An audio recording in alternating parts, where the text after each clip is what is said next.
paraît que t'as des propos intolérables. Où y a pas de tolérance. Enculé de ta race. I have come here to chew bubblegum and kick ass. And I'm all out of bubblegum. J'ai l'impression d'être un mini-jambiste dans un concours de coups de pied au cul.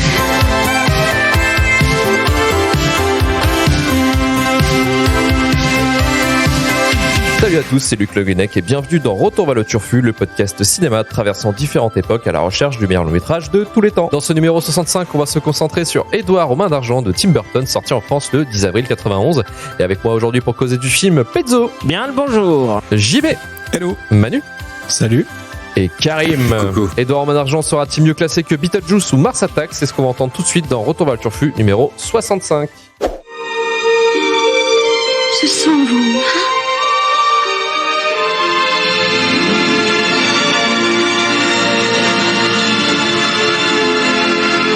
Serre-moi. Je ne peux pas.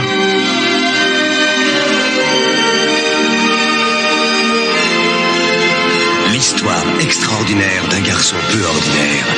Édouard aux mains d'argent, le nouveau film de Tim Burton avec Johnny Depp. Avec Johnny Depp. Alors, Édouard aux mains d'argent, sorti en 91 en France, réalisé par Tim Burton sur un scénario signé Caroline Thompson et Tim Burton, sous une photo du chef-op Stéphane Zapski, qui va bosser ensuite avec Burton sur les films Batman le Défi et Ed Wood. Au casting, nous avions Johnny Depp dans le rôle d'Edward, Winona Ryder dans le rôle de Kim, Diane Wist dans le rôle de Peg et Anthony Michael Hall campe le rôle de Jim le débile. Édouard aux mains d'argent est la première collab entre Johnny Depp et Tim Burton. Ce sera aussi le dernier film du grand acteur Vincent Price, un acteur américain qui a joué dans plus d'une centaine de films entre 1930 et 1990. Pour savoir, dans le film, c'est l'inventeur d'Edward. Il a joué notamment dans des grands films et dans L'homme au masque de cire et La chute de la maison Usher. Il meurt 2 ans après la production du film. Il participe d'ailleurs à l'un des premiers courts-métrages de Burton dans Frankie Winnie en 84. C'est lui qui fait la voix off. Le film est accompagné de la musique signée Danny Elfman. Pezzo a encore un commentaire sur la musique de Danny Elfman. Il me casse les couilles, mais alors là-dessus, ça va. J'avoue que sur celle-là, quand même, il en jette le bonhomme. Il en jette C'est que le j'ai bonhomme. pensé à toi quand le film s'est lancé parce que j'avais oublié que c'était Danny Elfman et j'avais écouté le podcast Flubber pas longtemps avant. Et du coup, quand j'ai vu Danny Elfman et la musique qui sont tiens. Si on rentre dans les hostilités là tout de suite, non mais faut être franc, Mais soyons sans francs, déconner. soyons francs. À choisir, t'écoutes plutôt Édouard aux mains d'argent ou Flubber? Bah, Flubber, je l'ai pas rematé moi du coup récemment non, parce que j'ai pas t'écoutes fait participer au podcast. En termes de musique, franchement, enfin c'est Bah, je m'en souviens plus du coup. Je m'en souviens plus. Et quand il se déchire, il fait des super thèmes comme Édouard aux mains d'argent ou Spider-Man. Et sinon, en fait, il ressort sa bouillasse avec sa touch et puis voilà quoi. C'est. Je suis assez d'accord avec toi. Qu'est-ce que raconte ce film sous une bouillasse de Danny Elfman? Édouard aux mains d'argent. Un soir d'hiver. Les gens ne savent pas à quel point on a une vidéo qui est exceptionnelle sur JB. C'est Père Castor devant nous, quoi. Un soir d'hiver, une grand-mère raconte une histoire à sa petite fille. Cette histoire explique d'où viennent les flocons de neige et fait le récit d'Édouard, un garçon mi-machine mi-homme, créé par un inventeur et vivant dans un château sombre et lugubre, perché sur la colline qui surplombe la ville. Cet inventeur meurt juste avant d'installer les mains définitives d'Édouard et le laisse avec des ciseaux et des lames acérées à la place des doigts, seul dans le château. Un beau jour, Peg Boggs, représentante en produits cosmétiques, sonne à la porte du château. Voyant Édouard apeuré et vivant seul dans cette demeure peu rassurante, elle décide de le ramener avec elle pour qu'il s'installe quelque temps dans sa maison avec sa famille. Édouard fait alors connaissance de Bill, le mari de Peg, et Kevin, son fils. Il devient le chouchou du voisinage tant ses talents de taille-haie et de coiffeur font sensation. Au beau milieu de la nuit, la fille de Peg, Kim, rentre d'une balade entre amis et tombe nez à nez avec Édouard, alors installé dans sa chambre. Après cette rencontre, Édouard tombe amoureux de Kim et devient alors jaloux de Jim, le petit ami de Kim. Kim et Jim aimeraient bien s'acheter une voiture et pour cela, Jim projette de cambrioler son propre père afin de récupérer l'argent que celui-ci cache dans sa chambre forte. Il pousse alors Édouard à commettre le larcin avec eux car il sait ouvrir les serrures avec ses doigts. Malheureusement, une alarme se déclenche et Édouard se retrouve pris au piège dans la chambre forte. Édouard est mal vu au sein de la communauté et seule la famille de Peg le soutient toujours. Un soir, alors qu'Édouard sculpte un bloc de glace pour se changer les idées, Kim le regarde et s'amuse de la neige que celui-ci crée lorsqu'il sculpte. C'est alors que Jim, jaloux, débarque et surprend Edward, qui coupe accidentellement Kim. Jim s'en prend alors violemment à Edward, qui s'enfuit. Dans sa fuite, il croise le chemin de Kevin et le sauve en le poussant du chemin d'une voiture qui allait le percuter, le blessant par mégarde à cause de ses mains. Les habitants du quartier croient alors à 2 agressions et sont bien décidés à en finir avec Edward. Effectivement, ce bashing de Edward a été produit par la 20th Century Fox et a coûté $20 millions hors frais marketing. Il en a rapporté 86 millions. Alors si vous faites le calcul, ça fait 4 fois son budget, c'est pas mal pour un film d'auteur et très personnel. Également, c'est aussi peut-être une petite déception parce qu'on s'attendait à mieux après un succès ultra couronné de Batman, son précédent film qui avait fait quasiment un demi-milliard de recettes au box-office pour un budget qui était à 50 millions. Edward en main d'argent, oui, c'est un projet en balbutinant depuis l'adolescence de Tim Burton, un projet qui lui tenait à cœur. Et au vu de la gueule du film, il a dû passer une adolescence sympathique entre isolement et dépression. Le film s'inspire de son adolescence dans les banlieues justement de Californie, d'où l'esthétique un petit peu banlieue proprette quoi. Et cette histoire qu'il a pu accoucher sur pellicule s'est fait tranquillement puisque les producteurs de la Fox ont vu ce que Burton avait justement été capable de faire sur Batman, donc ils l'ont pas trop emmerdé. Ils ont accepté le projet de Edward en main d'argent parce que la Fox, enfin la Warner qui avait produit Batman, normalement c'était eux qui devaient peut-être possiblement faire Edward en main d'argent, mais ils ont dit qu'en fait au vu du script, ils ont fait ouais, ça nous intéresse pas, c'est un peu de la merde. Au niveau pognon, ils ont eu peut-être pas tort, effectivement, c'est pas un truc qui a rapporté des masses. Par contre, c'est un film dont on en parle encore notoriété, aujourd'hui. Ouais.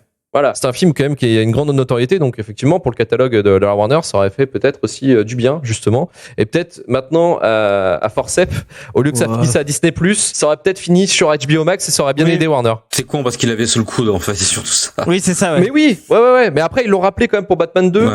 Et sauf que Batman le défi, Batman Returns dans la version internationale, c'est quand même la production s'est quand même déroulée un peu moins sympathiquement. Ça a créé quelques tensions quoi. Il est revenu à la maison, mais c'était pas un retour ultra coolos quoi. Le film déchire pour toi. Le film déchire, effectivement.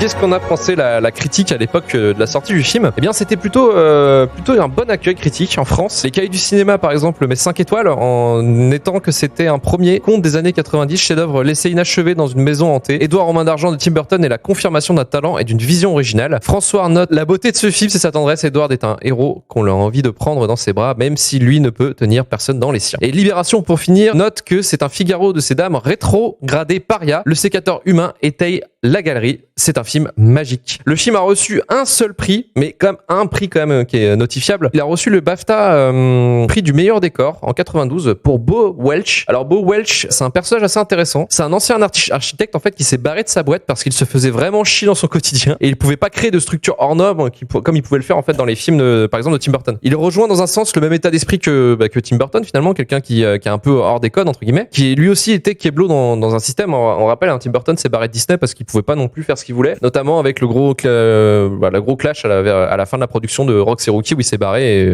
ils ont rien utilisé de ce qu'il avait fait en fait sur ce film. Si on revient à Bo Welch, il a une carrière intéressante parce qu'il a un peu marqué la culture pop dans ses travaux, notamment avec Beetlejuice, parce que c'est lui qui s'est occupé aussi des décors de Beetlejuice, avec la maison, le désert et les mondes des morts d'ailleurs notamment. Et Batman le défi avec la base de pingouins dans les égouts, l'énorme sapin dans le centre de Gotham qui est vraiment chouette, qui est vraiment beau visuellement. Et c'est lui aussi qui s'est occupé des Men in Black, les trois. C'est lui qui a fait le design de l'agence du MIB. Donc c'est quand même assez marquant. Mais pour moi, c'est vraiment dans Edward en main d'argent qu'il a fait un travail absolument maboule avec la banlieue, le château et les jardins. Le château et le jardin, il est maboule. Le jardin, quand il arrive, la première scène avec les arbres taillés et tout, ouais, c'est une scène magnifique. Je trouve que le décor est incroyable. Le set design, il est dingue, quoi. Il y a aussi le labo en rouage mécanique qui est vraiment chouette, je trouve aussi, qui est vraiment qui est simple mais qui est très très efficace, je trouve. D'ailleurs, en parlant de rouage, est-ce qu'on peut pas dire qu'Edward, c'est un homme, il est mi-homme, mi-molette?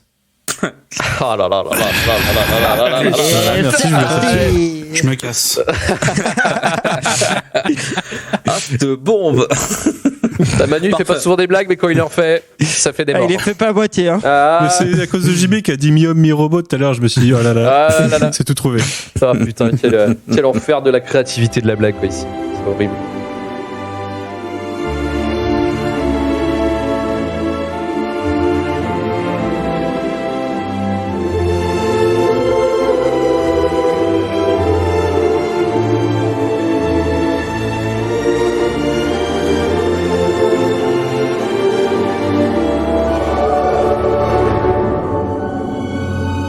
Alors, Edouard Robin d'Argent, qu'est-ce qu'on a pensé notre équipe? Et on va commencer avec Karim. Karim, tu étais le plus jouasse quand nous avions tiré au sort Edouard aux mains d'argent. Et là, le revisionnage, t'as fait quoi du coup de ce film? J'avais vraiment excessivement peur du revisionnage parce que le dernier remontait à presque une dizaine d'années et j'avais vraiment encore une fois peur de pas l'aimer. Rien n'a changé, tout est resté identique. En fait, pendant longtemps, je me suis branlé que c'était genre mon film préféré.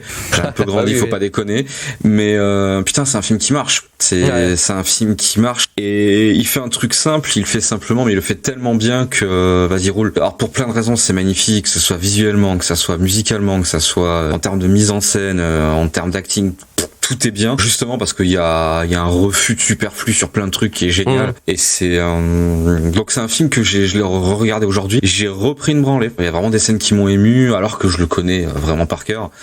Et c'est un film, je pense, c'est un des rares films qui peut potentiellement me suivre toute ma vie en fait. D'accord. Je sais qu'il casse pas des briques en termes de plein de choses. Hein, je veux dire, mais l'avoir autant apprécié à 5, 10, 15, 20, 25, 30, 35 ans, putain, c'est assez dingue, c'est assez rare, je trouve en fait. Donc ouais, pour moi, ça a été grosse expérience, Edouard Robin d'Argent. Mais qu'est-ce que tu peux expliquer justement le fait qu'il marche encore autant malgré l'âge? C'est-à-dire que tu parlais justement que tu faisais 5, 10 ans, 15 ans, 20 ans, 25 ans, ça en fait, toujours. il y a un truc, c'est que ce que j'aime beaucoup dans ce film, c'est que c'est un conte, une fable. Et en fait, cette fable, elle est déjà à la portée, elle a une portée qui est facile à prendre en main, genre un peu easy to play, hard to master. C'est-à-dire, c'est que le côté critique sociétale, ainsi de suite, qui peut y avoir, la beaufrie américaine, tu la remarques vite, même jeune. C'est quelque chose, toi, parce que c'est criant de vérité, il veut te montrer ça, tu comprends. Et pourtant, quand tu grandis, tu remarques du détail où toi, ta propre conception de chaque chose, en fait, vient se compléter à ça et il est jamais faux, en fait. Parce que il te montre qu'une vision d'enfant ou d'adolescent, tu vois, mais qui essaie pas de te prendre à partie non plus, il te montre juste des choses. Ouais, il est pas genre, on vit dans une société. Ouais, voilà, je veux dire, c'est, en fait, Tim Burton, moi, je l'aime quand c'est con, mais je l'aime bien quand il parle de lui, en fait. Edouard Robin d'Argent, il parle de lui, c'est très bon. Ed Wood, il parle de lui, c'est très bon. Big Fish, il parle de lui, c'est pas mal. Voilà. Ouais. Mais quand il parle de lui, il sait faire parce que son espèce de vision torturée, il la maîtrise, il sait la dessiner, parce qu'il sait faire ça. Et là, ça marche bien. Je pense qu'en plus, il est dans sa meilleure époque, en vrai, l'époque où il commence à s'envoler. Donc ouais, c'est un film qui marche et qui marchera toujours, justement, voilà, pour ça, pour cette sous-lecture et aussi pour l'imagerie. Je sais pas comment il se démerde, mais c'est aussi beau qu'un bouquin d'images. Je veux dire, t'as plein entre les choix de courtes focales sur les plans larges, genre la scène du début quand la mère j'ai plus le nom, je suis désolé, mais la mère de famille, elle rentre, Peg, ouais. Elle rentre et qu'elle voit le trou, juste avant de rencontrer Edward, et qu'elle arrive au dernier étage et qu'elle voit le trou dans la toiture. Elle est minuscule, dans un trou qui est, en vrai, pas si géant que ça, parce que tu le vois plus tard dans le film. T'as cette sensation, tu vois, toute petite personne sale. Ouais, tous les cadres sont chiadés et beaux, en fait. Moi, par exemple, tu vois, j'ai cherché à voir s'il y avait pas que de la branlette. Je trouve pas. Je trouve que tout est assez efficace. Les caricatures sont complètement abusées, mais elles marchent bien. Et il y a des vannes aussi, meilleure vanne du film, au moment où il pète un câble et qu'il fait un petit démon à la fenêtre. Exceptionnel. Exceptionnel. C'est un truc pareil. Sans ce film-là, je pense pas qu'il y ait Desperate Housewives. Non, ouais, tu vois, tout a été efficace. Donc ouais, pour 1 milliard de raisons. Et en vrai, je pourrais continuer toute la nuit. Parce que ce film me touche en plus. Donc à chaque fois, je vais trouver un nouveau truc. Donc ouais, c'est un film qui est bon pour tout, en fait. Il y a rien à jeter pour moi. Où est-ce qu'il neige, grand-mère? Et d'où elle vient, la neige? Oh, ça, c'est une longue histoire, mon petit cœur. Raconte-moi. Non, pas ce soir, il est tard, dors. Je pas sommeil. S'il te plaît, raconte. Oui. Bon, si tu le dis. Il faudrait sans doute pour commencer que je te... Tu veux voir mon bâtonnet? Mais oui. D'accord. Vois-tu, il y a toutes sortes de ciseaux. Allez, prends ton crack et va te coucher. Il y a même un homme qui avait des ciseaux à la place des mains. Un homme? Oui. Des mains et des ciseaux? Non, des mains-ciseaux.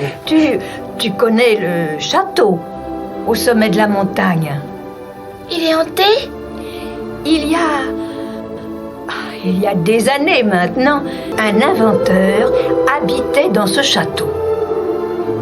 Il a dû inventer des tas de choses, j'imagine.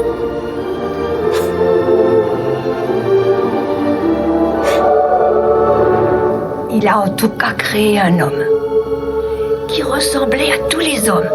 Il lui a donné un cœur, un cerveau, tout quoi. Enfin, presque.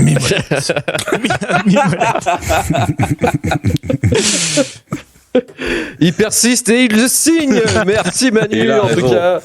Putain, incroyable. On a des humoristes avec nous ce soir, ça fait toujours plaisir. Pezzo, qu'est-ce qu'on en a pensé du film? Tu l'avais déjà vu avant? Oui, je suis alors très très content parce que je partais avec un mauvais a priori. Pour refaire l'histoire, j'ai déjà vu plusieurs fois avant et j'adorais ce film. J'ai eu un ras-le-cul de Tim Burton. Une crise d'adolescence. Ouais, voilà, c'est ça. Et du coup, en fait, j'ai peur en revoyant, de revoir tous les défauts que j'aime pas et que ça gâche un peu mon plaisir de tout ça. Donc, du coup, ça a été pas le cas. Franchement, ce qui est cool dans ce film, c'est que déjà, je trouve ça super beau et poétique. C'est très touchant malgré que ça fait au moins 5-6 fois que je le vois et j'ai toujours autant kiffé certaines scènes. Il y a toujours des scènes trop belles avec la sculpture de glace. Bon, bah ça c'est un peu cliché, mais ça marche super bien, quoi. Ce que j'aime bien aussi, c'est je trouve c'est une belle relecture un petit peu, mais super originale. Bah, moi, ça me fait penser un peu à Frankenstein, mais au lieu de partir dans les dérives qu'on aurait pu faire en se disant tiens, je vais relire ce classique en partant dans l'horreur ou quoi que ce soit. Lui, il en fait vraiment un truc super beau, super touchant et émouvant, et franchement ça fait plaisir. Comme je disais, je porte pas Danny Elfman dans mon cœur, mais en l'occurrence c'est vrai qu'il a certaines partitions qui pètent des culs, et celui-là pète des culs, quoi. Franchement, il y a pas à chier, elle est trop bien, quoi. C'est super beau, puis ça englobe, on dirait une petite couette, tu sais, c'est un petit plaid, t'es tout bien au chaud dans la musique, t'es super bien, quoi. Enfin, j'aurais kiffé cracher dessus parce que je suis toujours dans ma période ras-le-cul de Tim Burton, mais j'ai malheureusement pas grand chose contre ce film, quoi. En fait, il y a pas chier, c'est bien fait. Enfin, c'est super bien. Quand j'ai commencé le film, je savais déjà sur quoi je pensais le tailler, en me disant il y a toute une partie au milieu du film où il fait ses travaux où il coupe les cheveux, qui fait le jarniage et tout ça, et que j'allais dire c'est super long, machin et tout ça, et en fait c'est super bien parce que il y a plein de gimmicks, de blagues drôles, que ce soit avec le matelas haut ou ce genre de choses c'est bien réglé, qui rythment un peu le truc, et puis en fait ça nous met dans l'univers aussi. On a l'impression en fait d'être un résident, quoi, d'attendre pour se faire couper les cheveux par Edward, quoi. Ça, je trouve ça quand même vachement bien fait. Donc voilà, j'étais parti pour le clasher, et en fait je peux pas le clasher, quoi. Et ça me pète les couilles parce que j'arrête pas de répéter que je n'ai ras le cul de Tim Burton parce qu'on a pioché trop de films et que j'en ai marre de certaines gimmicks, de son ambiance un peu gothique qui est toujours la même d'un film à l'autre, etc. Enfin, que je ressens comme étant toujours la même d'un film à l'autre, etc. Et que ça manque du coup d'originalité, qu'il y a de la redite, et finalement, là-dessus, c'est quand même dingue, quoi. Donc, ça marche trop bien. En quelque sorte, t'es dégoûté, mais t'es content. Je suis content parce que, oui, voilà, c'est ça. Je suis dégoûté, franchement, j'aurais kiffé faire mon gros casse-couille, tu vois, et dire, ouais, mais non, mais fermez vos gueules, c'est trop de la merde, machin et tout ça, mais, enfin, je peux pas, quoi. Ça reste mon Burton préféré, quoi. Ça l'était avant et ça le reste. Ouais, je te demanderai au verdict ce que tu préféreras entre Beetlejuice et Mars Attack, mais on verra ça au verdict directement. Mais j'ai pas vu Mars Attack. Ah, j'étais pas là. Ouais, écoute, c'est pas grave. Je le regarde pas. Ouais, j'avais pas envie, t'inquiète. Oh, salut! Qu'est-ce que vous avez à vous cacher comme une bande de Bernard l'ermite? Salut Joyce, salut! Vous devriez avoir honte de garder un invité si intéressant pour vous tout seul. Vous ne pensez vraiment qu'à vous? Ah non, c'est-à-dire on a été un peu bousculés, c'est tout, on n'avait pas du tout l'intention de... C'est très gentil de ne pas vouloir nous laisser mourir idiotes. Pour quand est prévu le barbecue, ma douce? Quel barbecue? Voyons, c'est ce qui se fait quand on veut présenter un invité à tous ses amis. C'est bien ce que t'as l'intention de faire. J'apporterai non? les choux. Et moi, les avocats farcis. Et moi, une salade d'ambroisie. À quelle heure tu as dit que c'était? À quelle heure? Bill! Vers 5 heures. Ah, je sais très bien. Bill, Ah oui. 5 heures, Il vous a alors. été envoyé pour vous tenter. Mais il est encore temps. Vous devez le repousser, vous devez l'expulser, ce démon, fouler aux pieds cette perversion de la nature. Vous avez entendu, c'est une perversion de la nature. Je trouve ça excitant. Ah, le 36-15 Hula, quoi. Ah. Je l'appelle plus tard. À plus tard. C'est un on va pas le garder pour toute seule. Mais Bill! Allez, alors Manu, qu'est-ce que t'en as pensé de ce film? Bah écoute, moi c'était une redécouverte parce que c'est un film que j'ai pas mal vu, mais dans ma jeunesse ça fait bien plus de 10 ans. Hein. Karim disait que ça faisait un moment. Moi ça faisait depuis mes 10-11 ans, je dirais, Okay. que j'avais pas vu ce film. J'en ai 34, donc ça fait un moment. Et c'était une redécouverte et toujours très agréable. Alors c'est un film que j'aimais bien quand j'étais gamin, mais j'avais pas l'esprit critique que j'ai aujourd'hui et pas surtout les clés de lecture. Et les rêves, ouais, surtout ça, ouais. Ouais, voilà, en effet, moi aussi j'ai direct pensé à la relecture de de la créature de Frankenstein, comme le disait Pezzo tout à l'heure.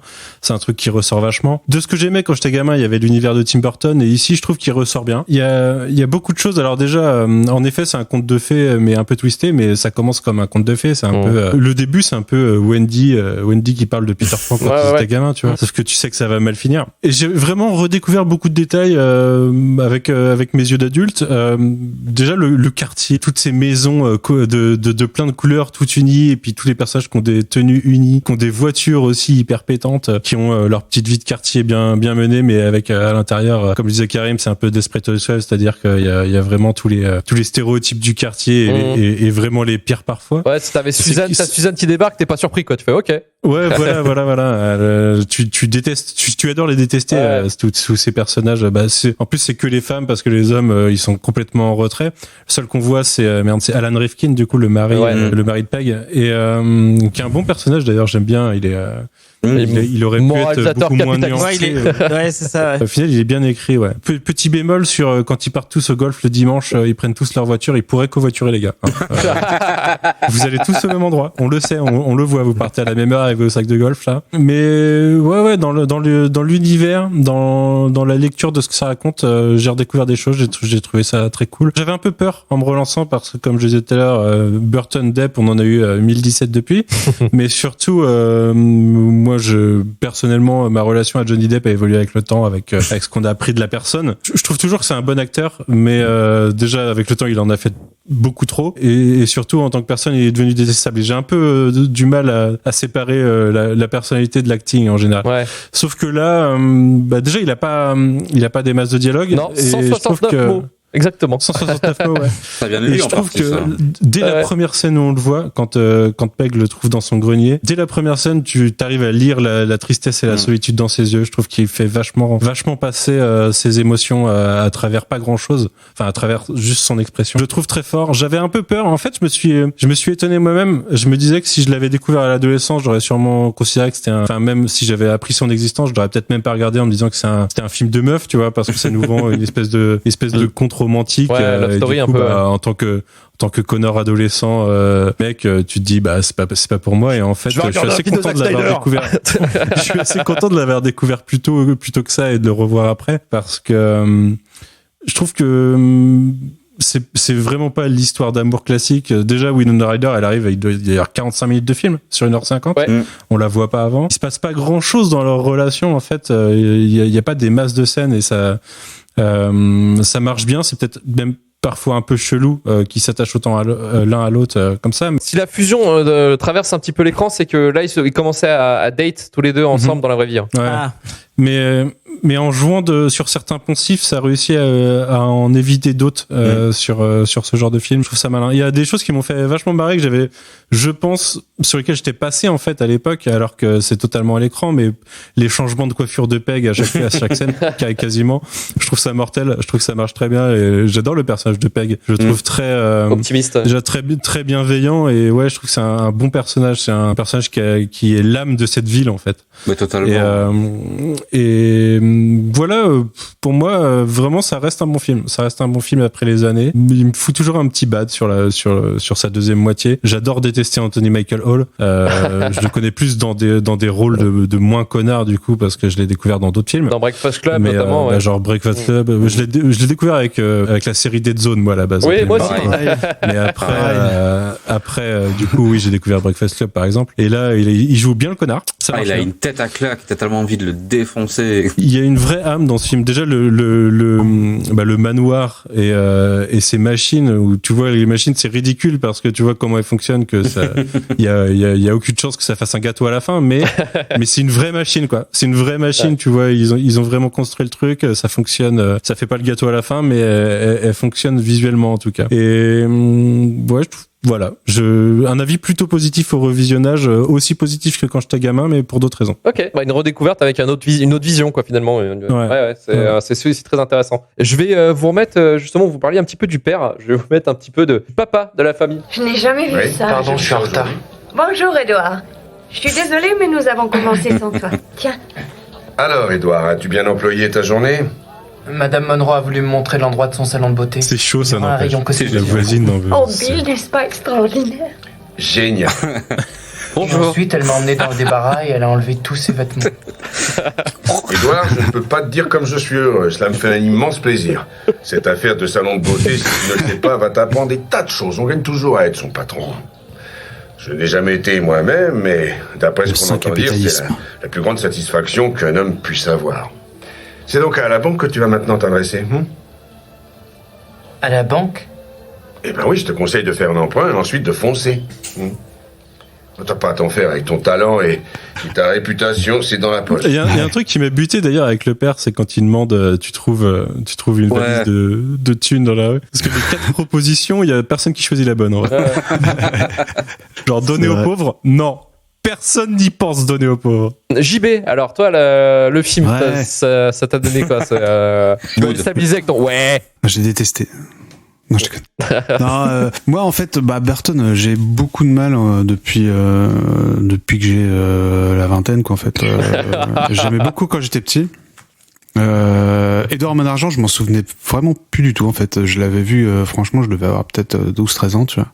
Et je sais qu'à l'époque, j'avais kiffé. Donc j'avais un bon souvenir. Et là, en le rematant, un petit peu moins. Après, je trouve toujours que c'est un bon film. Enfin, je trouve que c'est vraiment un bon film. Depp, il est ouf. Enfin, franchement, chapeau. Les visuels, c'est du Burton, quoi. Donc, je préfère ce Burton joyeux côté village que le Burton un peu gothique. Genre Sweeney Todd un petit peu, quoi. Ouais, ou à la Beetlejuice, tu vois, où je suis moins fan. Puis voilà. Après, c'est j'ai plus de mal avec le scénar ou la morale ou parce que c'est le pouvoir de l'amour. T'aimes pas l'amour, on avait compris. Toi, le rejet de la différence, tu vois, ce genre de choses. T'es trop bien pensant. Ouais, enfin après c'est bien, tu vois, mais bon, ça reste bateau. C'est un bon film de Noël, quoi. C'est vrai. Mais c'est pas comme si le pouvoir de l'amour, c'est que le village l'aime à la fin, tu vois.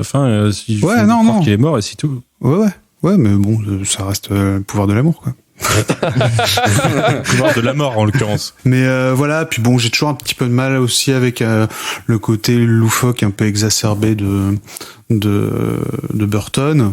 C'est sympa, mais pendant 2 heures, voilà. 1h45. Ouais. Bon tu vois, il m'a paru 2 heures. J'ai l'impression qu'il a duré 2 heures. Sinon, il y a plein de trucs pas mal. Oui, toute l'histoire avec le petit copain de Kim. De Kim. Voilà, ou tout le délire, un peu à la Desperate Housewives ou à la Truman Show aussi. Je me suis dit, quand j'ai vu toutes les voitures partir d'un coup, je me suis dit, tiens. Sauf que Truman Show, c'est mieux. Je préfère Truman Show. Ouais, pareil. Mais sinon, ça reste quand même un bon film. Enfin, je me suis pas emmerdé. Donc déjà c'est cool, et puis j'ai rigolé de temps en temps, voilà, donc ça reste un bon film, mais c'est pas mon type de film de prédilection, quoi, donc voilà. Ok, donc c'est pas ton type de prédilection, donc c'est vraiment plutôt ok sur 20, quoi. C'est ok plus, quoi, tu vois. Ok plus, c'est pas mal ça comme échelle de notation. Et on va mettre l'extrait justement où vous commencez un petit peu à parler, justement, de la question morale. Nous allons essayer de t'aider à trouver un moyen pour remplacer les rideaux et les serviettes, mais notre confiance en toi, Edouard, ne va pas être si facile à remplacer. Papa. Ok. Un test de morale. Ok. Tu marches dans la rue et tu trouves une valise pleine d'argent. Il n'y a personne alentour. Ni homme, ni policier, c'est le désert. Qu'est-ce que tu fais? A. Tu gardes l'argent. B. Tu t'en sers pour acheter des cadeaux à tes amis et à ceux que tu aimes. C. Tu le donnes aux pauvres. D. Tu vas le rendre à la police. Oh, c'est un jeu complètement imbécile. Kim, Le garderai, moi. s'il te plaît, Kevin. Edouard, nous attendons. Je le donne à mes amis que j'aime. Oh, Edouard, quel beau rêve ce serait. Il me semble que c'est ce qu'on devrait faire, mais ça reste un rêve. Idiot, tout le monde sait qu'on est supposé aller le remettre à la police. Bien raisonné, Kevin. Bien raisonné, Kevin. Et les pauvres, putain. Ah, il y en a deux qui Personne s'expriment pense aux pas. pauvres. Il y en a deux, s'il faut la mère ou la fille aurait pu dire ça. Mais c'est clairement pas les réponses qu'on donne. Ils acquiescent quand même le truc, ils kiffent l'idée d'Edouard de filer à ses potes, quoi. Moi, surtout, ce que j'adore, c'est l'idée, quand même, à quel moment t'as un test de morale qui est prêt comme ça dans ta tête, tu vas le dire. Après, de genre, top, test de morale. Mais moi, j'adore ce personnage du daron parce c'est vraiment le personnage l'un des mieux écrits parce qu'il est en pilote automatique de sa vie, mais pas de la vie qu'il a décidé lui-même, tu vois, je veux dire. C'est la société qui l'a décidé, ouais. Ouais, mais t'as presque l'impression qu'il est conscient de ça, mais qu'il s'en fout, tu vois, et je trouve ça excessivement drôle. C'est, le mec accepte complètement la médiocrité. Il fait ça avec. lui va. Et c'est ok, pourquoi pas. Et je trouve ça génial en fait. Et lui fait vraiment marrer. C'est-à-dire même quand il essaye d'être jaloux, justement l'extrait que tu mettais avant, c'est quand il pense qu'Edouard va pouvoir montrer son business. Même là, il est pas crédible. Enfin, il est jamais crédible en fait. C'est le pré-Hal en mode moins loufoque, tu vois. Donc je surkiffe ce personnage pour ça. Ouais, je suis absolument d'accord. Moi, alors. Par rapport au film, j'étais comme Pezzo un petit peu dans l'idée où je vais regarder le film, je vais faire l'émission et je vais faire une flubber, c'est-à-dire que je vais boire et me foutre de la gueule du film. T'avais bu. Et pour le coup, je me suis fait cueillir par le film en fait. Je mate toujours deux fois le film avant d'enregistrer. Alors pas avant l'enregistrement, mais au moins je me prépare toujours à le voir 2 fois pour la préparation. Et sur les 2 fois, effectivement, la première fois, j'ai essayé de le revoir 15 ans après. En fait, c'était ma redécouverte. Et la deuxième fois, c'était genre de confirmation de voir effectivement sur le côté, voir qu'est-ce qui peut foirer, qu'est-ce qu'il y a de mauvais, qu'est-ce qui est nul, quoi. JB avait une début de piste en disant que oui, c'est le pouvoir de l'amour. Et ben moi, je suis pas d'accord. Parce que le film, le pouvoir de l'amour, il va se faire enculer finalement. Le film te dit, ça marche pas tellement. De toute façon, tu peux tout faire. Tu peux être exceptionnel ou tu peux avoir des talents de dingue et être candide. Mais en fait, finalement, tu n'auras rien. Si ça se trouve, les gens, s'ils veulent pas, quoi. Tu passeras ta vie tout seul dans ton château. Exactement. Cette morale-là qui se dessine, moi, que j'ai trouvé ça assez bien foutu et franchement ça m'a fait plaisir de le voir ça. En vrai, comme ça. t'as raison. En fait, le pouvoir de l'humour, c'est plutôt sur la première partie du film. En fait, je trouve vraiment qu'il y a 2 grosses parties en fait au film. Il y a vraiment la première partie, justement, pouvoir de l'amour, machin, qui est portée par la mère surtout. C'est la mère de la famille qui donne mais tout ça. C'est de la bienveillance, tu vois. Je vois pas trop ça comme le pouvoir de l'amour facile non plus, tu vois. Il y a ce côté plus, c'est. Tu vois, l'acceptation, la différence et tout, etc. Tu vois. Ok. Et puis, et la deuxième partie où il se fait là où ça se barre en couille, il se fait rect, où il commence à faire de la merde, entraîné par d'autres. Ouais, bien sûr. Voilà. Et du coup, il se fait accuser malgré lui, etc. Et je trouve qu'il y a vraiment une partie, comment dire, friendly, et puis une partie, bad. Plus réel, cynique et presque nihiliste un petit peu, quoi. Vraiment, l'humain, c'est vraiment ça. Ouais, j'ai pas assez de vocabulaire, mais ouais, je suis d'accord. Comme il a dit le mec au fond. Pareil. Ce que j'aime beaucoup et ce que vous l'avez remarqué aussi, c'est cette espèce de décor de banlieue standardisé 60s, un peu rétro-futuriste. Ça m'a fait penser. Alors vous avez sorti Desperate Housewives. Ouais, moi j'ai pensé Blue Velvet. Ouais, pareil. Blue Velvet sans le côté trash. Pas trash, mais le côté parce que David Lynch, lui, c'est toujours dans son cinéma, c'est toujours une question de balance. C'est-à-dire que t'as l'idéalisation de la société, de ce qu'elle apporte, de ce qui est cool, mais en contrepartie, il va te montrer la noirceur, le ténèbre et le revers, ouais, forcément. Donc voilà, une espèce de balance à chaque fois. C'est toujours une question de dualité. Là, tu l'as pas effectivement, mais t'as quand même ce côté un peu les 5 premières minutes de la médaille, un peu. Tu l'as, mais un peu moins dark. C'est plus les humains qui vont plus faire jouer. Et en plus, ils accentuent pas trop le trait. C'est-à-dire que ça peut très bien arriver dans ta banlieue, quoi. Les gens comme ça qui marchent en groupe. Côté oui aussi un peu. Un petit. Tous ces connards. Il y a un côté aussi Jacques Tati, j'aime beaucoup aussi, un petit peu. Cette banlieue avec tout le monde est suréquipé de trucs qui servent à rien. Ça me fait marrer, tout le monde avec leur barbecue à la con là sur le jardin. Ça me fait penser un peu à Jacques Tati aussi dans l'idée. Tout ça dans cet univers en confrontation avec un Edward complètement décousu quoi. Les fringues d'Edward, ils sont complètement gothiques. Ah, les costumes sont bien. Hein. Ah, même tous les costumes sont bien. Même les habits des habitants de la banlieue, ils sont chouettes quoi. C'est un même style. au moment où il lui fout ses bretelles, puis il les coupe, puis au final elle lui fout des vieilles épingles, puis il reste avec ses épingles pendant quasiment tout le film, tu vois. Et en fait, c'est un personnage, il est designé comme ça, c'est pas un hasard en fait. C'est aussi une sorte d'hommage au film expressionniste allemand des années 20. Notamment, et ça se voit quand on connaît un petit peu l'expressionnisme allemand, mais il y a au docteur Metropolis. Non. Le cabinet du docteur Caligari, c'est le personnage en fait, le monstre dans ce film en fait ressemble quasiment à Edward aux mains d'argent. Sauf que en fait, Tim Burton, pour éviter qu'on lui dise t'as tout chouré là-bas, il a fait bon bah écoutez, je vais faire un truc new wave un petit peu, c'est que je vais mettre les cheveux de Robert Smith de The Cure. Oui, c'est ce que j'allais dire, on dirait trop un truc cold wave. Moi, le casting aussi est solide, je trouve. Le jeu de Johnny Depp en candeur, avec un emprunt assumé aux acteurs du muet aussi, parce que s'il travaille autant les expressions, parce qu'il a quand même pas mal bossé là-dessus pour donner le plus d'émotion grâce à ses expressions faciale, à ses têtes facetti. C'est grâce aussi au fait qu'il s'est inspiré beaucoup de Charlie Chaplin. En même temps, il est assez fort parce qu'il arrive à garder ce côté un petit peu presque robotisé dans ses mimiques, sa façon de bouger et tout ça, mais malgré tout de transmettre des émotions un peu plus humaines, quoi. Et ça, je trouve, c'est un super. Ça devait pas être simple à faire, je pense. Beaucoup. C'est beaucoup avec le visage en fait, il arrive à fonctionner. Il y a un truc que j'avais lu par rapport à ça. Apparemment, c'est Depp lui-même qui aurait retiré une grande partie en fait des dialogues. Des dialogues. Ouais, en fait, en gros, Il avait pas le pris. script. Il commence à faire la première journée de tournage, il l'a fait comme il veut, c'est-à-dire il fait tout en mode comme là, tu vois. Il retire exprès des lignes de dialogue, et il joue qu'avec les expressions. Burton apparemment est vénère jusqu'à ce qu'il voit les rushs et qu'il fait OK. C'est bon. Ça passe. Mais tu sais qu'il était pas à l'aise, hein, Johnny Depp, sur le plateau de tournage, parce que déjà il était un peu camé, il était un peu parano. Il avait peur en fait qu'il soit remplacé au pied levé durant la production, parce que bon, des productions où des acteurs sont fait virer, il y en a eu plein, notamment dans Retour vers le futur. On se souvient, normalement c'était pas Michael J. Fox à la base le héros principal, et le film était quasiment fini avant qu'il le recaste. Donc il avait un peu peur que ça lui arrive, tu vois. Et il y avait déjà le film pour le rôle d'Edward, il y avait beaucoup de monde au balcon, et un des acteurs pressentis, c'était Tom Hanks. Ah, ça aurait été too much. Okay. Ça aurait été too much. Le projet était opposé à Tom Cruise, mais Tom Cruise a dit votre fin elle est trop triste, je prends pas. Tom Cruise, non, je pense pas. Ah, il aurait été trop beau gosse. Tom Hanks, il aurait été pas mal. Hein. Jeune, je sais pas.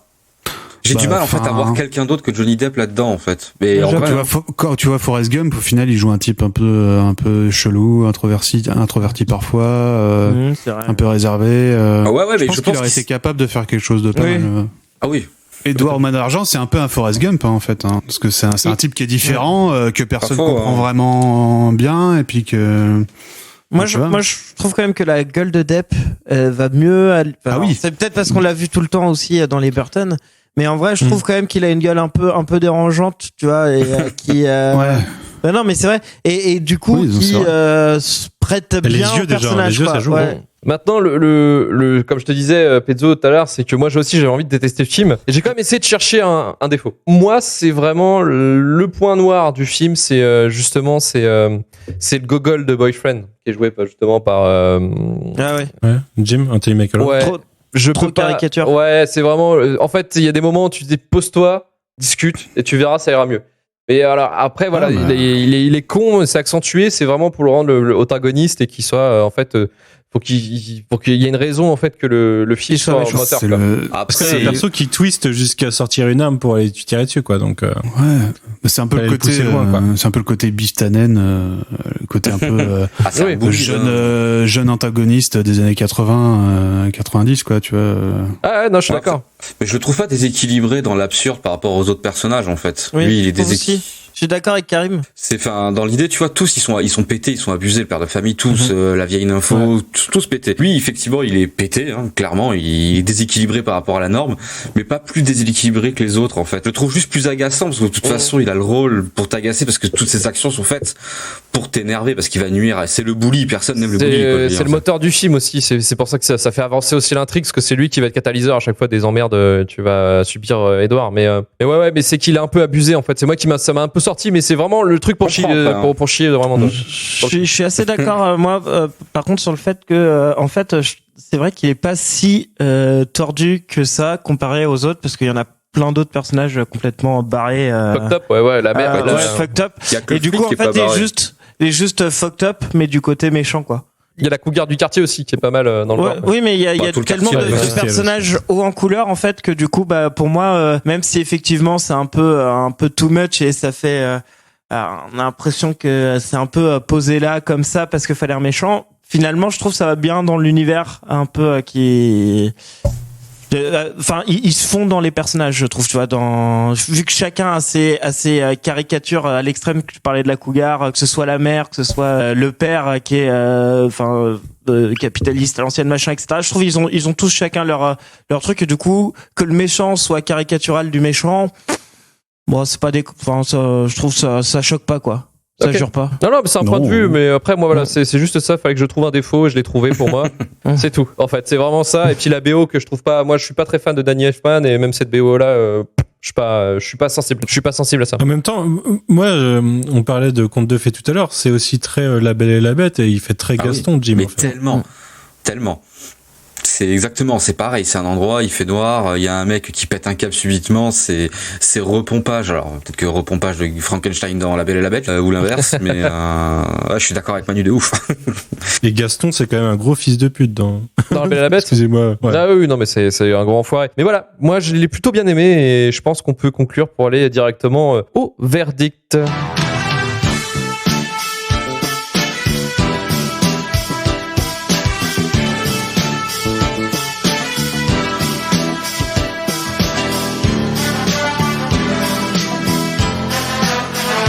Rendez-vous avec quelqu'un qui veut voir mon travail.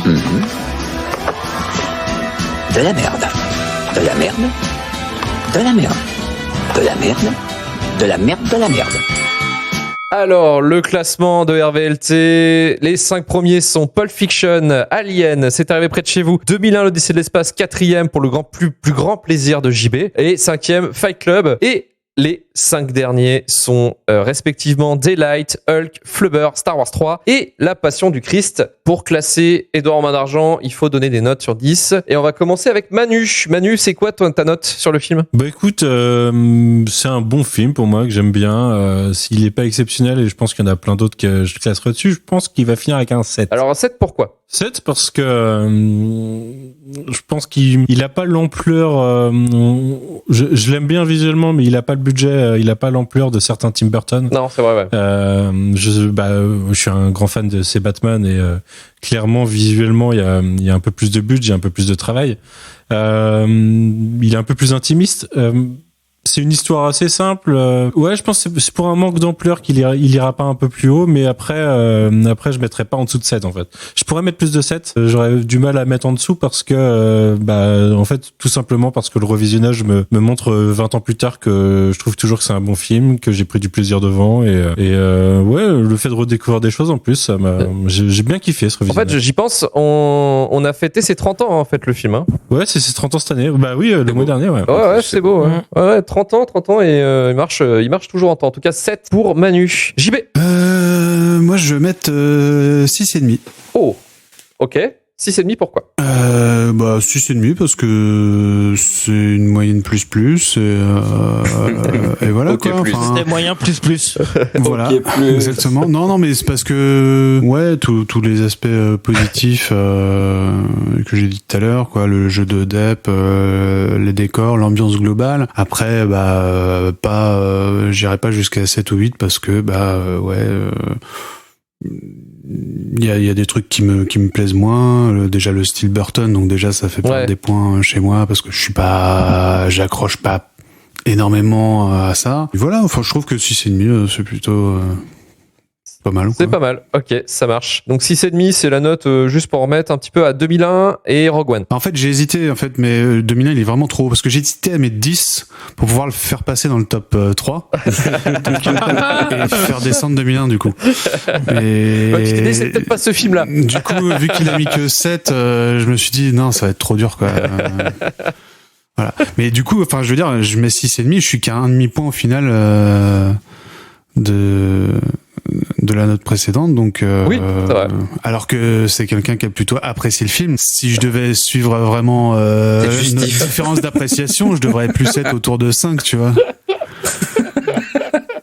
C'est ce que je veux dire. Luc, pourquoi tu poses encore des questions par rapport à ses notes d'avant, une note par rapport aux... Donc du coup, je vais mettre 4. Non, je vais rester sur 6,5. Moi, je trouve que c'est une bonne note, je trouve. Ok, ça marche. 6,5 du coup pour toi. Pezzo. Je vais mettre 7 aussi.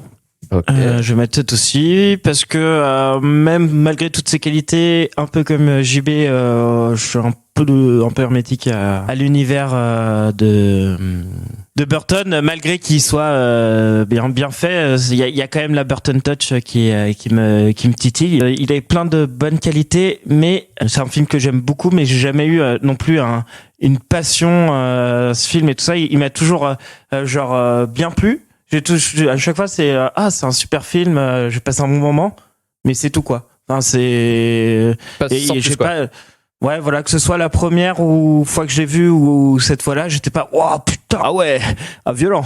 Tu vois, j'étais juste putain, c'est super film, c'est très bien fait, tout est très bien et tout ça, c'est très poétique comme j'ai dit tout à l'heure. C'est pas une claque non plus et je l'ai jamais eu sur ce film, donc du coup voilà, 7 ça me paraît bien. OK, 7 pour Pezzo pour tu vois, 7 c'est quand même Starship Trooper, Les Indestructibles, des notes que j'ai mis, tu vois, et je trouve ça reste un bon film culte, voilà. Ouais, c'est ça. Ouais. Okay. C'est ça. Ça marche. Karim. Alors moi je vais mettre 9. Ok.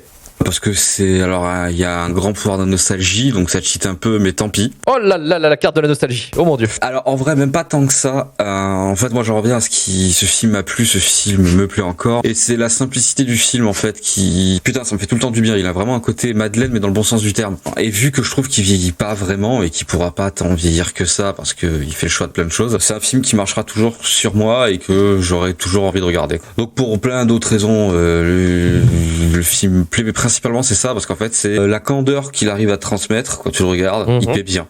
Je veux dire, et c'est le sentiment en fait. Ouais, le 9 c'est pour le sentiment que ce film apporte en fait. Et ça, je sais, tu vois, que c'est pas un film extraordinaire, mais c'est un film que j'adore, tu vois. Donc vraiment faire distinction, il va prendre 9 pour ça. 9 pour ça. Et bah écoute, ouais, moi j'ai presque te suivre. Je vais lui mettre un 8 alors que j'avais envie de le défoncer. J'aurais dû mettre 10.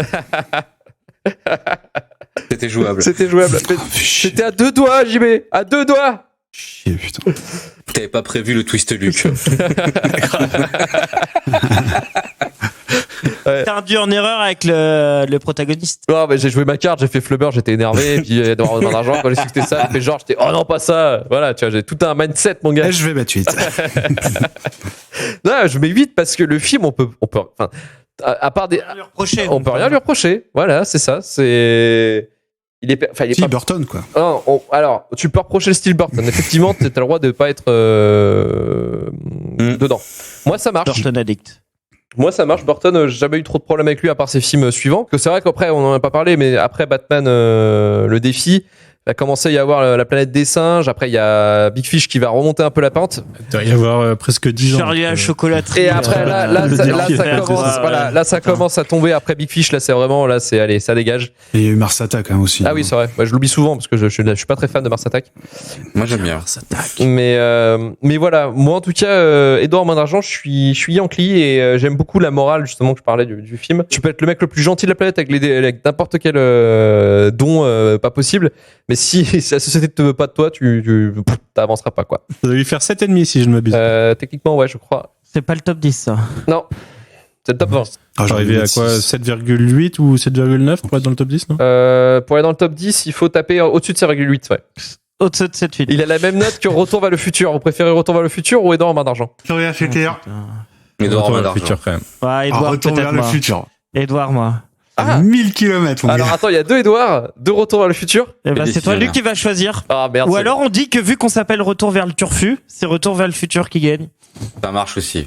Ouais, on va dire par le nom du podcast, on favorise Retour vers le futur. Ouais, je suis chaud. Bah oui. Comme ça, c'est On est trop vraiment pas, corpo jusqu'au bout. Ah non, c'est une honte, si Retour vers le futur, il est derrière. Ça sent un petit peu l'Eurovision, là, tu vois, ce genre de choix, quoi. Genre, parce qu'on s'appelle RBLT.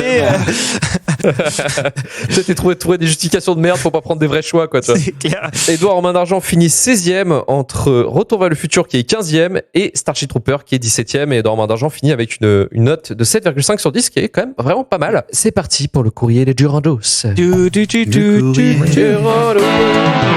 Arrivé à la fin du film, j'ai senti un truc et sur ma joue. Je me suis demandé ce que c'était.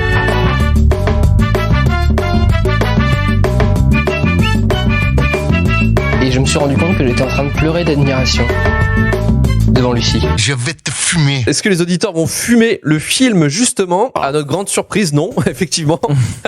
On va commencer avec Bast qui nous dit sur Twitter: quand les notes de Ice Dance retentissent alors que Winona Ryder danse sous les cristaux de glace, une petite larme d'émotion ne peut s'empêcher de jaillir à chaque vision. Un film d'une poésie qui n'a jamais cessé de me surprendre encore et encore. Arthur Froment nous dit: le meilleur de Burton avec Big Fish est quand il ne se force pas dans ses travers et ses automatismes. Il sait filmer une fable moderniste et humaniste, vivante, et un bon contraste entre puissance et retenue. L'intégrer dans le classement va être plus facile en principe, et effectivement, ça a été assez simple. Jock nous dit sur Twitter: un des meilleurs contes de fées modernes, Winona est radieuse, et Johnny Depp. Oh là là. Johnny Depp. C'est le sosie de Johnny Depp, mais qui habite à Dieppe. C'est Johnny Depp. Un des meilleurs contes de fées modernes, Winona est radieuse, et Johnny Depp, c'est le rôle de sa vie. Et non Johnny Depp.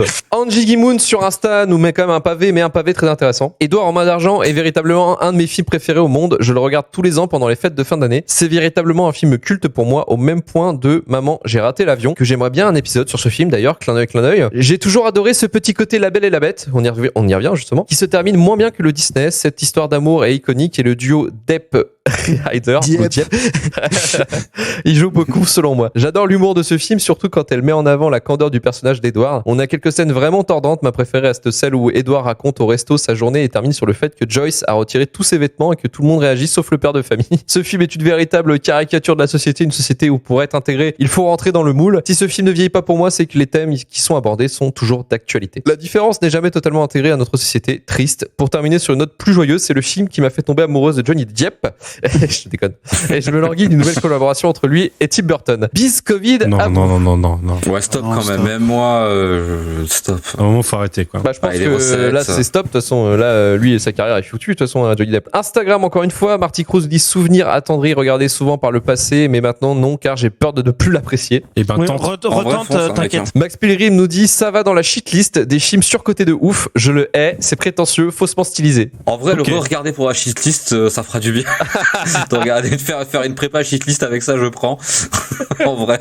Non, parce que quand on fera les pires Tim Burton, on va regarder bien sûr toutes les merdes, Charlie à la chocolaterie, La planète des singes, je sais pas encore quelle autre merde, mais Et d'ailleurs, est-ce que pour la shitlist aussi, tu les regardes 2 fois les films? Non, non. Parce que si t'as fait 3 heures de Uwe Ball la dernière fois, enfin 3h30, mec, t'as dû souffrir de fou. Non, shitlist, je fais qu'une fois, et ça me suffit. Après, je suis fatigué. Ah, t'imagines bien que je vais pas regarder 2 fois Godzilla là, de Roland Emmerich. On va pouvoir maintenant passer aux recommandations. Toi aussi tu vis en Alaska. Tu connais les Olympiades esquimaux-indiennes?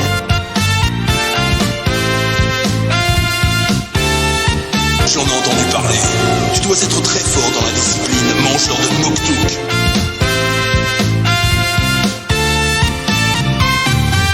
Oui, c'est vrai.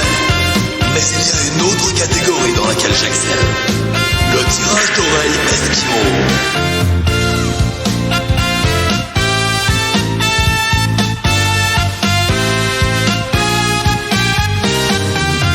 Tu veux qu'on se tire l'oreille? Retour vers le turfu, c'est pas que des recommandations dans le passé, c'est aussi des recommandations dans le présent. Présent. JB, tiens, à toi, qu'est-ce que tu recommandes ce mois-ci? Ce mois-ci, je vais vous recommander le dernier album de Gojira. Ah, tu nous as fait déjà un J'en ai parlé teasing le mois dernier. Ouais. Voilà. Et du coup, il était pas encore sorti. Et là, il est sorti. Et du coup, là, il est sorti. Et du coup, ouf. Un putain d'album. En fait, ils continuent dans leur lancée du précédent album, quoi, mais en beaucoup moins sombre. Et en fait, ils s'éloignent de plus en plus du black metal traditionnel pour aller quasiment vers le hard rock en fait aujourd'hui, même s'il y a encore des petits passages métal, mais beaucoup plus de passages chantés, beaucoup plus de groove dans la musique et ouais, vraiment une puissance qui fait penser un peu à des groupes des années 80 en hard rock et du métal des années 80 et vraiment trop bien leur dernier album et je le conseille vraiment aux gens qui aiment le rock et les guitares saturées les bons groupes de rock. Ok, et c'est quoi le titre de l'album? Fortitude de Gojira. Pezzo, à toi. Moi, j'aurais 2 recos. La première, c'est une série Canal. Pour changer, j'ai Hippocrate là. C'est vraiment pas mal. Et c'est une série hospitalière française. En gros, ça suit un peu l'histoire. Ça suit un petit peu des internes dans un hôpital parisien. En fait, je me suis mis à regarder parce que il y avait Karim Leclou dedans, qui est un acteur que j'aime beaucoup et qui joue très bien dans